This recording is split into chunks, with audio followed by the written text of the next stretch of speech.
Breaking news చూస్తున్నాం. ఇటు Trump పైన తిరుగుబాటుకి సిద్ధమవుతున్నాయి గల్ఫ్ దేశాలు. ట్రంప్ తీరుపై తీవ్ర అసంతృప్తితో గల్ఫ్ దేశాలున్నాయి. ఇటు అమెరికాకి షాక్ ఇవ్వబోతున్నాయి సౌదీ అరేబియా, అలాగే దుబాయ్. యుద్ధం ప్రారంభమై 7 వారాలు గడుస్తున్నా కూడా ఇంకా ముగింపు కనిపించకపోవడంతో గల్ఫ్ దేశాలు అసహనంగా ఉన్నట్టు తెలుస్తుంది. అమెరికాపై ప్రస్తుతానికి యునైటెడ్ అరబ్ ఎమిరేట్స్ చాలా సీరియస్గా ఉంది.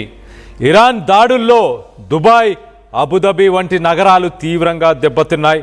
తమ నగరాలను రక్షించడంలో అమెరికా ఫెయిల్ అయిందంటూ యునైటెడ్ అరబ్ ఎమిరేట్స్ చెప్పుకొచ్చింది. యునైటెడ్ అరబ్ ఎమిరేట్స్లోని అమెరికా సైనిక స్థావరాలను మూసివేయాలని డిమాండ్ చేస్తుంది. అమెరికా సైనిక స్థావరాలు భారంగా మారాయనే భావనలో ఇటు యునైటెడ్ అరబ్ ఎమిరేట్స్ అలాగే గల్ఫ్ దేశాలు ఉన్నట్టు తెలుస్తుంది. అమెరికా రక్షణ అవసరం లేదంటూ ఒక కొలిక్కి వచ్చే అవకాశం ఉంది. మరోవైపు అమెరికాపై సౌదీ తీవ్ర విమర్శలు చేసింది. అమెరికాపై ఆధారపడే కాలం ముగిసింది అంటూ అమెరికానే రక్షించుకోలేని ట్రంప్ మా దేశాన్ని ఎలా రక్షిస్తారు అంటూ సీరియస్ కామెంట్స్ చేసింది.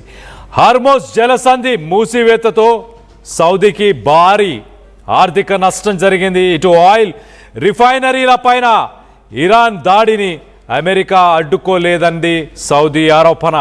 సో మొత్తం మీద అమెరికాకి ఇప్పుడు ప్రస్తుతానికి గల్ఫ్ కంట్రీస్ అన్నీ కూడా చెక్ పెట్టబోతున్నాయా? 1973లో ఇటు సిరియా, ఈజిప్ట్, గల్ఫ్ దేశాలన్నీ కూడా ఇజ్రాయెల్ పైన దాడి చేశాయి. ఇజ్రాయెల్ అప్పటిదాకా ఆక్రమించిన భూమిని వెనకకు తీసుకోవాలన్న ఉద్దేశంతో గల్ఫ్ దేశాలు ఈజిప్ట్ అలాగే సిరియా వీటితో పాటు ఇజ్రాయెల్ పైన దాడి చేస్తే యుద్ధం ఓడిపోబోతుంది ఇజ్రాయెల్ అన్న సమయానికి అమెరికా ఇజ్రాయెల్కి హెల్ప్ చేసింది, వెపన్స్ని సప్లై చేసింది. దీంతో గల్ఫ్ దేశాలు తమ దగ్గర ఉన్న ఆయిల్ని ఒక వెపన్ లాగా వాడే ప్రయత్నం చేశారు. అమెరికాకు సంబంధించిన మిత్ర దేశాలకి, అలైస్కి, మరి ముఖ్యంగా అమెరికా, యునైటెడ్ కింగ్డమ్ అంటే బ్రిటన్, జపాన్, కెనడా, నెదర్లాండ్స్ ఇలాంటి దేశాలన్నిటికీ ఆయిల్ని సరఫరా చేయడం నిలిపివేశారు. ఇమీడియట్గా అమెరికా ఆర్థిక వ్యవస్థ కుప్పకూలిపోయింది. అక్కడ ఉన్న ఆయిల్ ప్రైజెస్ 4 గింతలు ఒక్కసారి ఆకాశాన్ని అంటేశాయి. ప్రపంచాన్ని శాసిస్తున్న అమెరికా ఒక ఆయిల్ దేశాలు, చిన్న దేశాల వల్ల కుప్పకూలిపోయామని రియలైజ్ అయ్యారు. అప్పుడున్న స్టేట్ సెక్రటరీ కిస్సింగర్ ఆయన ఓపెక్ దేశాలు అంటే oil producing, oil petroleum exporting countries అంటే గల్ఫ్ కంట్రీస్, జీసీసీ కంట్రీస్, ఈ కంట్రీస్కి ఆయన చేరుకొని ఒక ఇంపార్టెంట్ డీల్ని చేసుకొచ్చాడు. అప్పుడున్న సౌదీ అరేబియాకు సంబంధించిన నాయకులతోని, అక్కడున్న కింగ్తోని మాట్లాడి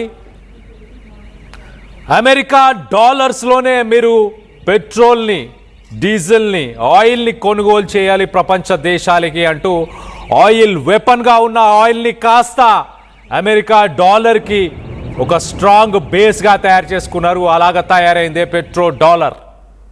ప్రపంచంలో ఎవరు ఎలాంటి ట్రేడ్ చేసినా ఆయిల్, గోధుమలు, ఎలక్ట్రానిక్ డివైజెస్, చిప్స్ ఏ పేమెంట్ జరిగినా కూడా డాలర్లోనే ఆ పేమెంట్స్ జరుగుతున్నాయి. అదే అమెరికాకున్న స్ట్రెంగ్త్. ఇటు ఇరాన్కి సంబంధించిన అసెట్స్, వాళ్ళకి రావాల్సిన పేమెంట్స్ అన్నీ కూడా ఇంటర్నేషనల్ బ్యాంక్స్లో స్టక్ అయిపోవడం, ఫ్రీజ్ అవ్వడం, ఇది అమెరికాకి ప్రపంచ దేశాలపైన ఉన్న పట్టు. ఏ ట్రాన్సాక్షన్ అయినా ఫర్ ఎగ్జాంపుల్ ఇండియాలో రూపీస్లో మనం కొనుగోలు చేసి అమెరికా కాకుండా ఇతర దేశాలు, ఫర్ ఎగ్జాంపుల్ సింగపూర్కి సంబంధించిన కంట్రీతో మనం ఒక బిజినెస్ చేసాం ఒక సాధారణ వ్యక్తిగా. ఇక్కడి నుంచి మనం సింగపూర్కి రూపీస్లో పే చేయలేం కాబట్టి మొదటగా మనం డాలర్స్లోకి కన్వర్ట్ చేయాలి. దాని తర్వాత డాలర్స్ నుంచి మళ్ళీ సింగపూర్ డాలర్స్లోకి కన్వర్ట్ అవుతుంటాయి. ఈ పేమెంట్ సిస్టాన్ని స్విఫ్ట్ సిస్టమ్ అంటారు. ప్రపంచం మొత్తం ఇదే స్విఫ్ట్ సిస్టాన్ని వాడుతుంది. దీంట్లో డాలర్సే ఇంపార్టెంట్. ప్రపంచంలో ఎక్కడ ఏ రకమైన ట్రేడ్ జరగాలన్నా డాలర్స్.